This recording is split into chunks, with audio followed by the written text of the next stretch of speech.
And we are live. It's your favorite insurance agent, Darnald Jr., and this is FinLit Live. This is the show where we talk about personal finances. And I have a very special treat because I have a person that's been on the show my first episode, and we're going to take a little bit of sabbatical. So he's the last episode, even though it's the first show of the year. Happy New Year, by the way. Happy 2024. We've been on the air for over 2 years. Thank you for those that have been faithful to watching each and every episode. We appreciate you. You guys are amazing because you are more financially literate today than you were 2 years ago because of all the amazing guests like we have today. So without any further ado, let's go ahead and dive in and get lit.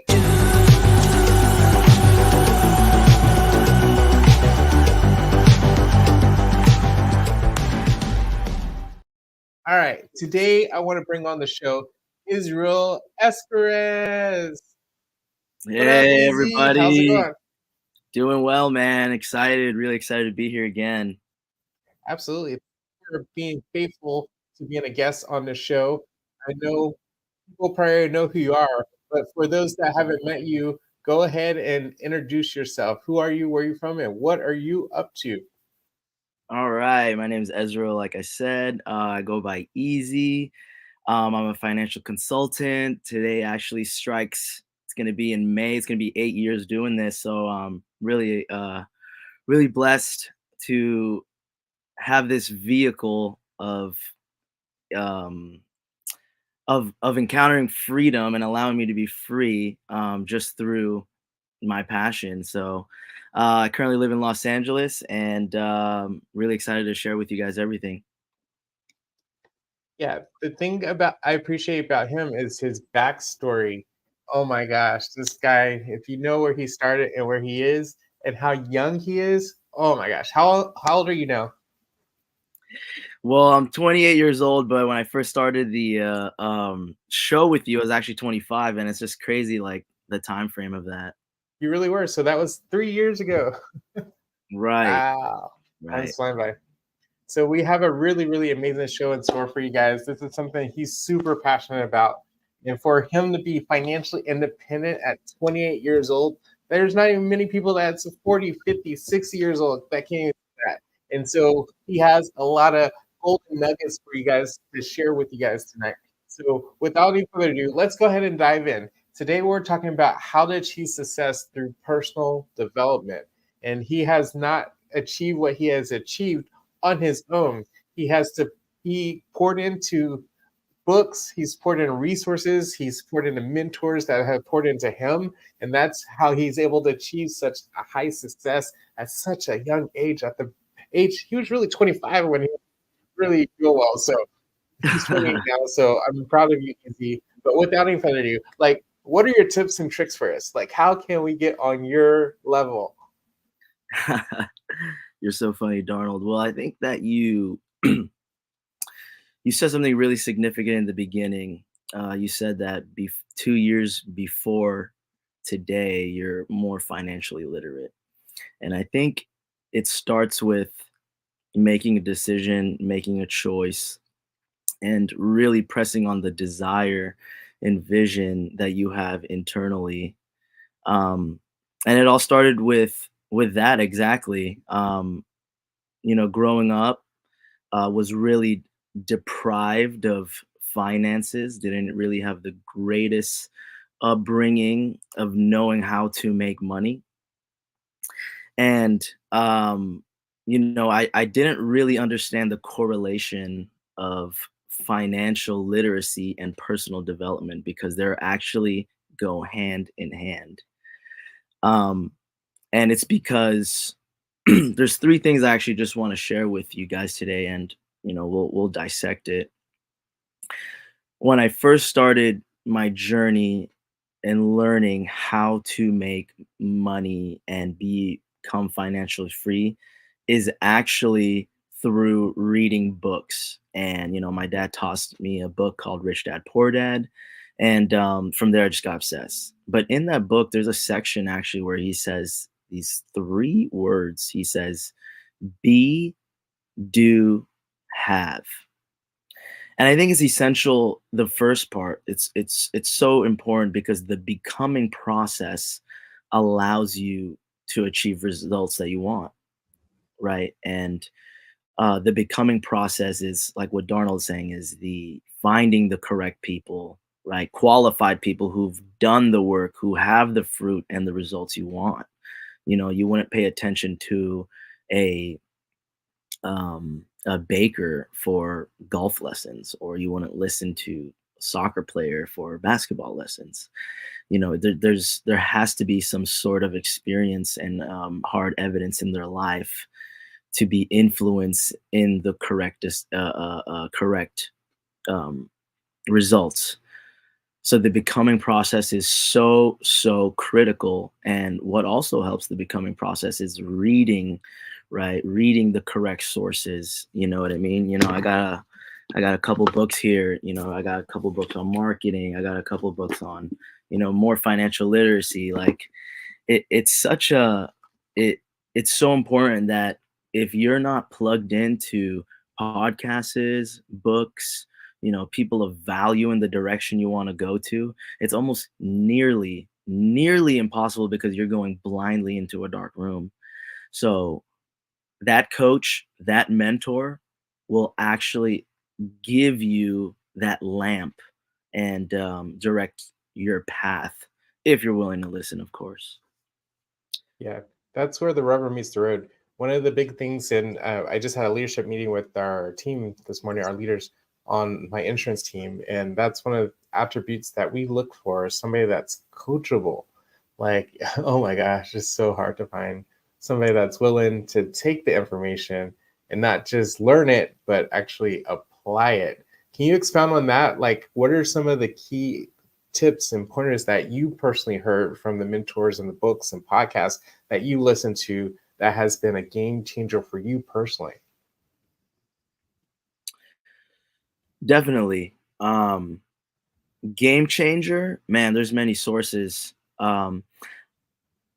And just to go in a little bit more detail on what you're saying, I think it's so critical. You know, there's this verse in the Bible where it says to be quick to listen and slow to speak. And I think it's such a process getting the, you know, your internal identity of what you know, what you've grown up with, and discarding that identity and actually replacing it with someone else's voice, because your emotions and your, you know, pride can get in the way of humbling ourselves and actually taking this person's advice, because it's really hard um to listen when you have been operating on this mental focus for so long. um and I'll give you guys an example. You know, I had a mentor of mine who actually uh and I've shared in the previous shows, is that he came in my life, and I actually didn't. My emotions were telling me not to listen to him because it's like, oh, I actually got it all figured out, you know. But that attitude actually will just set you back even worse, and now you just missed an opportunity. And just to go a little bit more further in detail, you know, and this gentleman's name was Paxton. He showed me the stock market, and you know, he completely blew my mind.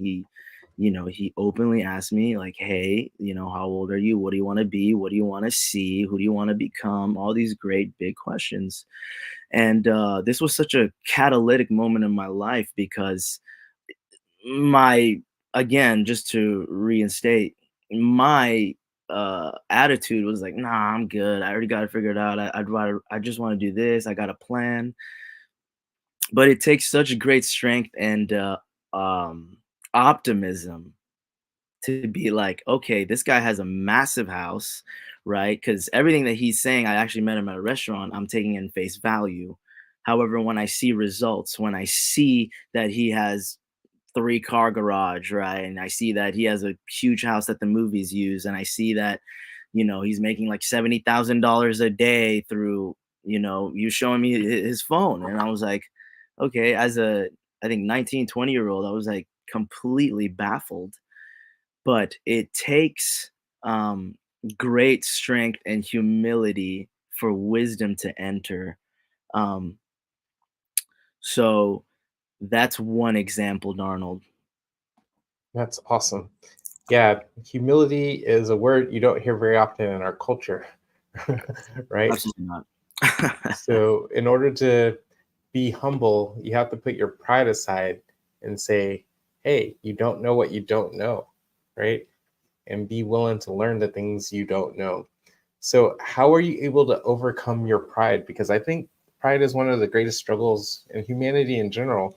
But you were Mhm. able to lay down your pride at such a young age, and you're like, hey, this guy, like you said, has a huge house. He's making $70,000, what you said, a day or something sick like Yeah, that. um, sure. and so, how are you able to lay down your pride and really accept his wisdom? Yeah, so I think it just goes back to reminding ourselves who we really are, and if we need to get to the next level, like just reflecting back, like, okay, this guy has bigger fish than I do. I really want to know how to get to that level and know how to fish correctly, right? And putting the pride aside, just reminding yourself, like at the time, I was like, okay, even if I'm 20 years old. And I think at that time I saved up like $40,000, and I thought I was a big shot, and I'm like, okay, like I got it all figured out. But I think what helped me was my hunger and my thirst to be better. Um, it was my reflection upon, all right, I'm not driving that type of car yet, or I believe, as well as my upbringing, the culture. You mentioned the word culture, and my upbringing through being raised by my father. I'm sorry. Um, he always modeled and um, talked about humility. But even then, I mean, even the Filipino culture, we have such amazing, humble people. And, I think it's just developing from that culture and also being deprived from, finances and being at a really low point of our lives with growing up, I, I believe that. Um, comparison is not always a bad word, but growing up, I had things and stuff that my friends had and uh people had that I really wanted, and I compared myself and was like, wow, well, I think it takes amazing optimism and humility for a door to open and allow things to work. So yeah, just being foolish and staying hungry, I think, can be a great recipe for success. Absolutely. And can I delve a little bit deeper into your backstory? Because I know your backstory. You've shared your backstory before, but we have people that don't know your backstory. Can I share that a little bit? Absolutely, I'll follow through with you.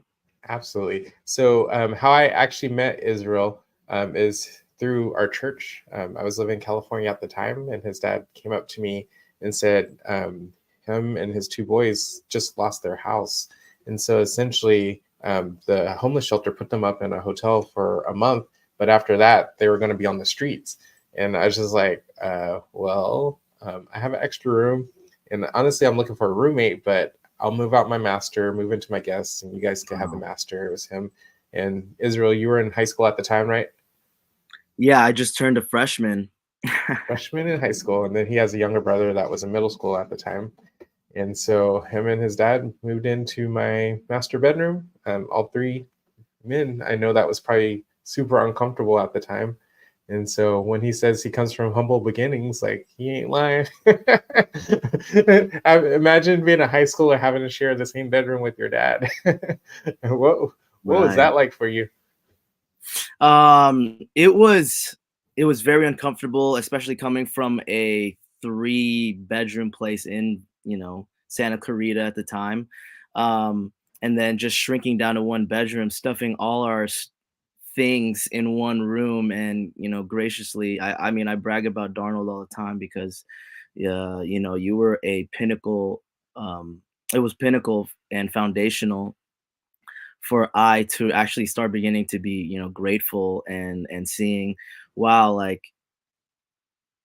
not anybody can just do this. But um yeah, just adapting to that. I think that you just get into a position of like forcing the world's like, you know, having you be grateful rather than complaining.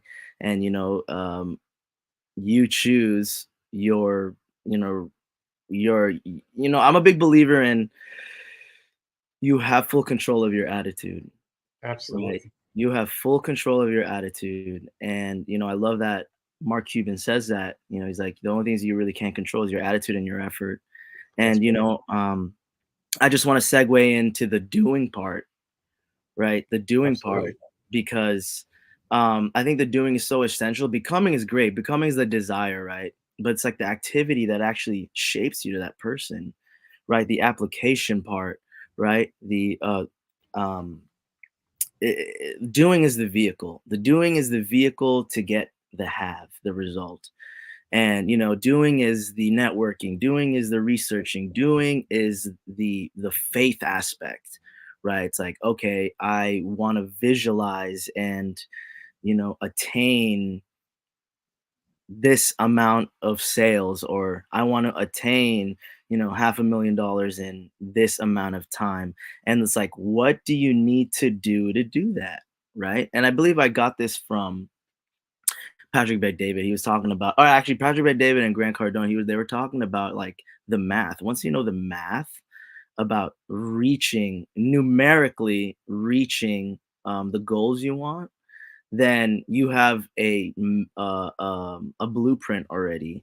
It's like, how many people do you need to help to get $100,000? Okay, so if you need 10 people and you all help them out and amount to a 100 grand, then it's like you have that clear cut map. Now it's up to you to do it, right? And um the doing part is actually where people pause, because it's like when they start, it's like you dip your foot in your toe in the water, and it's like, ooh, it's a little cold, and ooh, I'm getting a little rejected. Ooh, this is a little hard. Ooh, like I should just go back to what I do know. Um, and that's the personal development aspect, actually, because you're literally rewiring your mental, your emotional, your spiritual aspect of driving into this new venture and project. And those questions are so essential. It's like, what activity do I need to do to become this type of person to reach these goals? And for me, it's like, what helps me um do is like what I said from the beginning. It's like, do these individuals around me that I'm surrounding my mind with like have the results I want? Have they experienced this? It's like there's so many times in my journey of personal development in business where I want to give up, right? But I'm now wired and reminded by like, hey, you know, this is just the blip. It's not a catastrophe. This encounter and tough situation in business or in life is a blip. It's not a catastrophe, right? So at that point, I'm reminded, okay, I need to control my attitude, and I can control my effort and just stay composed. Because as soon as we freak out, as soon as we have emotional turbulence in life and business and whatever it is, right? It just means that we're losing focus on our purpose. Mm, That's it.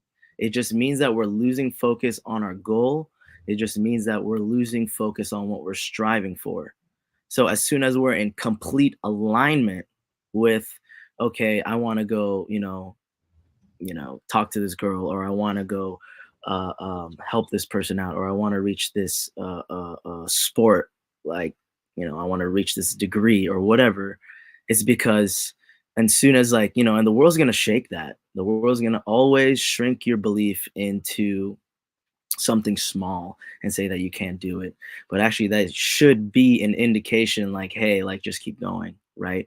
But all this attitude and personal development stuff actually takes time through reading the right books, right? Listening to the right people. I can't even emphasize that even more. It's like, why would you read a book on someone who has no results, but they're just great analysts about the game. Like, it does not make sense. So, it's like being very selective on who you want to hear. Um, and I think that as soon as the doing part, especially for me, I got obsessed with it. It becomes an emotional habit. Now it's effortless. Now, like when you're in turbulence, your body and your mind, your emotions actually know how to respond correctly. It's not like, oh, like, how do I need to think? What do I need to think? It's like, oh, okay, like this person doesn't want to do business with me. Great. I just need to work harder.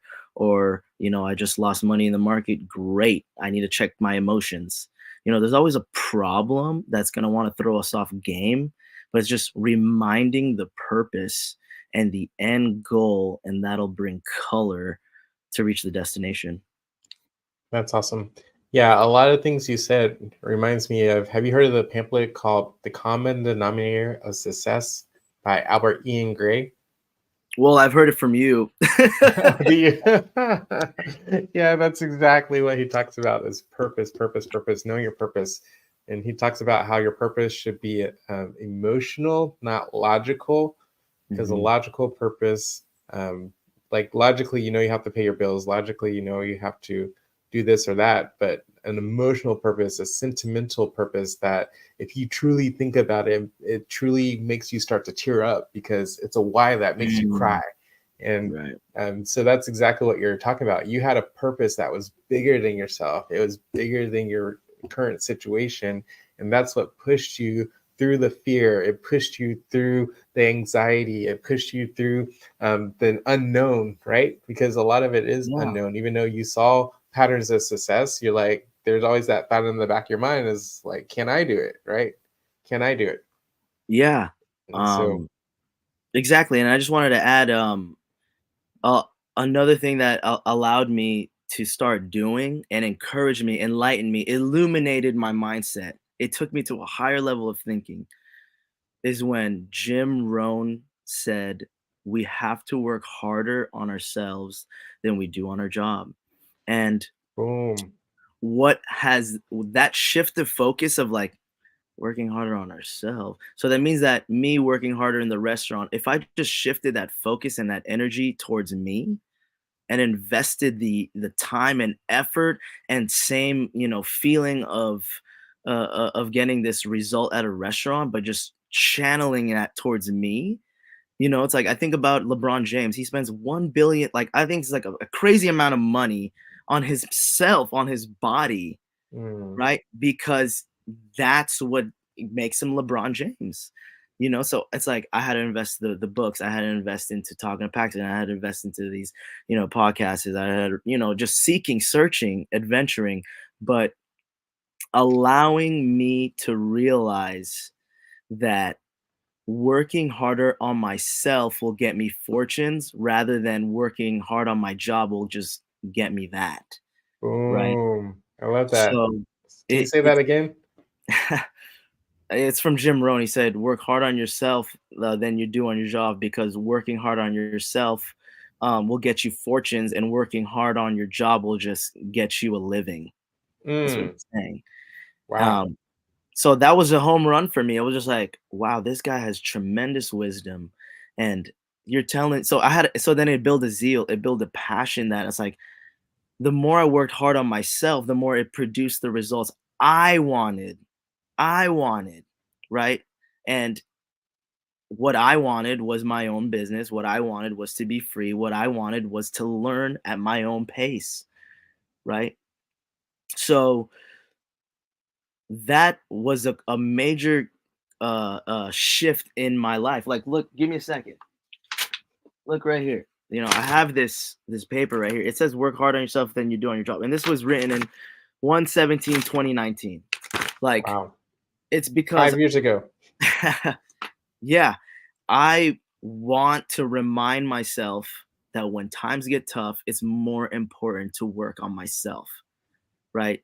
The more you work on yourself, the better attitude you have, the more knowledge you have, the more the right approach happens effortlessly, because money is not the end goal. I'm gonna say that, and this is personally, money is not the end goal. Why? Because the activity is the one that produces the finances, right? It's the activity, right? The 10,000 hour rule in the outlier book, or the 10,000, yeah, the 10,000 hour, yeah. And it's like, once your perspective matures and shifts to actually, like, I'm in love with the game, right? I'm not in love with the money. I'm in love with the game. I'm in love with helping people. I'm in love with swinging the golf ball. I'm in love with, serving at church. You don't care about the money anymore because it's just effortlessly and automatically coming in. And that's why personal development is a major answer in every area of our life, right? It's like, think about marriage. It's like, if both people worked on themselves, right, then effortlessly the marriage would work out even more, right? I mean, Absolutely. I'm only speaking about it. I don't really have experience, but that is, You're like, I haven't been married yeah, yet. I'm just making that in the a distinction. However, I've seen it in my business. I've seen, my agents chew up on it. I've seen my teams who work on themselves, right? Henry Ford says that if everybody is aiming towards the same goal and everybody has worked on themselves, then success is automatic. Mm, love it. Think about Love it. that. Yeah, I was hearing that for hyper producers, people that are in upper echelon of the upper echelon, you hit the nail on the head. The big X factor is they fall in love with the activity. Like they don't care about the results. The results just happen to be what they be. Like for instance, Warren Buffett. Everybody knows Warren Buffett, right? But the reality is he spends what 6, 7 hours a day just reading Yeah. on businesses and just analyzing businesses, and it's because Yeah. he absolutely loves businesses. Like the money just happened to be a byproduct, and he didn't make most of his money until after he was 65, honestly. And so and the reality is he said he's going to give most of the money away, so he's not even doing it for the money. He just loves analyzing businesses, and that's what gets him excited. That's what makes him wake up in the morning to start reading and analyzing. And so it's the same with Kobe Bryant, God rest his soul, right? Kobe Mm. Bryant would be up at 3 o'clock in the morning calling his trainer, be like, let's hit the gym right now. And the trainer's like, you know what time it is? And so he'll Yeah. get in a full workout before people are even up. And then he eats breakfast and he goes and does his normal workout like everybody else. And then eat lunch and then go back and work out because he just loved playing basketball. Like that was the X factor. The fact that he became great is just a byproduct of him loving the sport and loving the activity. So the quicker people could fall in love with the activity, no matter I feel like almost in the industry you go into, then that's when the magic starts to happen. Like Elon Musk spent 7 days a week at his office developing his companies because he loved the fact that he could create an electric car for people that was going to revolutionize the way we drive today. And he's absolutely leading the pack. He's doing that because he loves the activity. So to your point, doing is so, so, so important. Mhm. So we talked about the being, we talked about the doing. And what was that last attribute you talked about? Having. So now you're reaping the results. I was actually in church during New Year's Eve, and the preacher upon the podium was talking about how to be an excellent reaper, right? And it's like, oh, I've never heard of that. However, it's just like, once you start reaping the results, right now, it's like, how do you maintain that? And it just goes back to doing the activity because you are that person now.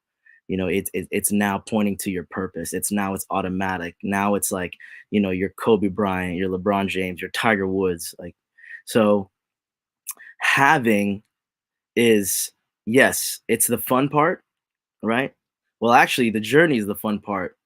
But until you reach that certain level of, once you do have it, you're actually like, well, I actually like doing better. But when you do have it, now the question lies, is that, how do I maintain? How do I sustain? How do I contain it? Because I've heard someone say this, I think it was Pitbull. He said, it's not about making it, right? You can reach the top. It's about maintaining what you have. And how can you hit records? How can you hit home runs over and over and over again until you become that high optimal person who's just highly functioning, where you understand blips, you understand rejection, you understand objection, you understand falling off a bike and getting back up. It's just you now. It's you have amounted to this person. And, I think we talked about it on the last episode, but Jim Rohn also said this. He's like, don't strive to, he's like, strive to make a goal to have $1 million, not because of the money, but because of who you're becoming. Because yeah, it's funny because it's reversed, right? He began with the end in mind. It's like, have the $1 million, but what does it take to become that person? It's like, and then what does it take to do?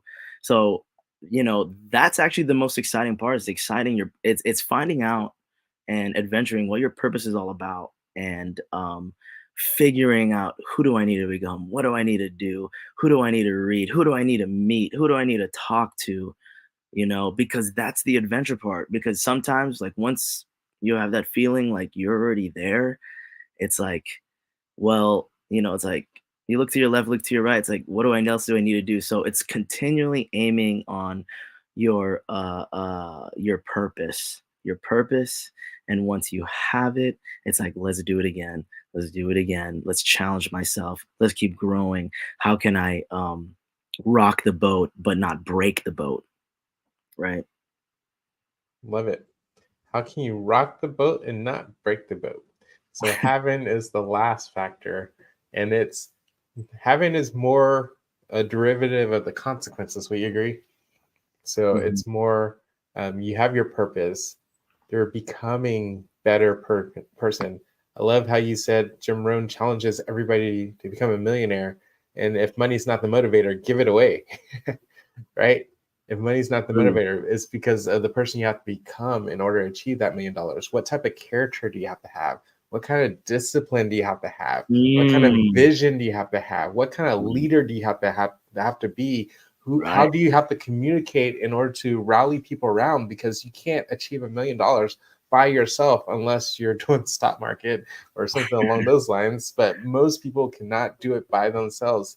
Even Mhm. yourself, like, you've achieved really high levels of success, but guess what? You didn't do it by yourself. You have mentors that poured into you. So you have to be able to communicate with your mentors, be like, hey, I'm here to learn, right? And so Yeah. who do you have to become in order to achieve that millionaire status? And once again, if money isn't the motivator, then give it away. Like, what charity do you want to give it to? Is there a church you want to give it to? Is there a Mm. cause that's really deep in your heart? Imagine how much further that cause could go because of you became the best you could be. Think Right. about that. Mm. How much further could your cause, your passion go because you became the best you can become? So Um, you've dropped the fire today. We appreciate you, Easy. You always bring the fire. I appreciate you for being on the show. If people want to get a hold of you, how can they reach out to you? Yeah, they can find me on Instagram, easy_Escarez. You guys can find me on 13 Capital LLC on Instagram, Twitter, 13 Capital LLC. Um, and you can reach out to me, say hello. I really, really enjoyed this show with you, Darnold. I really hope that this has helped some people who are listening, has allowed them to even spark a vision, a spark of inspiration, a spark of motivation to even start. Because starting and committing to your passion is just one decision away, and that one decision away can change your whole life. I love that. I love that. Mhm. Well, thank you for taking time out your busy schedule to be on the show and dropping the gems, dropping the fire. And so hopefully, if I bring the show back in the future, I think I'm going to revamp the show, restructure it. But if you got any value out of today, if you have any questions, feel free to type it in the chat. But if you got any value out of today, go ahead and smash that like button. If you know somebody that needs to hear what Israel has shared with you, go ahead and share this with your friends, your family, your colleagues, everybody, because I don't care who you are, everybody needs to hear this message. And that's why I started this show, is so that we could get inspired and that way we could get financial literacy. And he talked to more about the soft side of financial literacy, but it's the necessary side because it's all about mindset. If you don't have the proper mindset, you could go and skyrocket and fall just as fast as you skyrocket. But if you have the proper mindset, then everything else will fall into place. You'll have the having if you are doing the doing and if you're being the being. You like that? Yes. 3 laws. Those are 3 laws. Absolutely. So, well, thank you, Israel, for being on the show. And I look forward to touching base with you soon. Hang out in the lobby here. Thank you. Happy New Year. Happy New Year. Like I said, if you found any value in today's show, smash that like button. If you are on YouTube and you haven't subscribed, go ahead and subscribe and push that notification button. That way you could get alerted the next time we're going to have a show. I am thinking of different concepts for the show, and I'm super excited for the future of Finlit Live. We're not going anywhere. This show is staying on the air because you have been faithful to me, and I want to be faithful to you because this is my passion. I want to educate you on how money works because school doesn't teach us, right? They didn't teach us. I have a Baylor business degree. They didn't teach us about personal finance. So that's the purpose of this show. So I could get my question answered because honestly, I have more questions than answers. Like I stay in my lane. I've been in insurance for over a decade now. That's my lane. But there's other lanes like mortgages and cryptocurrency and real estate and whatever, like personal finances. And so that's the purpose of the show. So I appreciate you guys for tuning in and look forward to getting lit.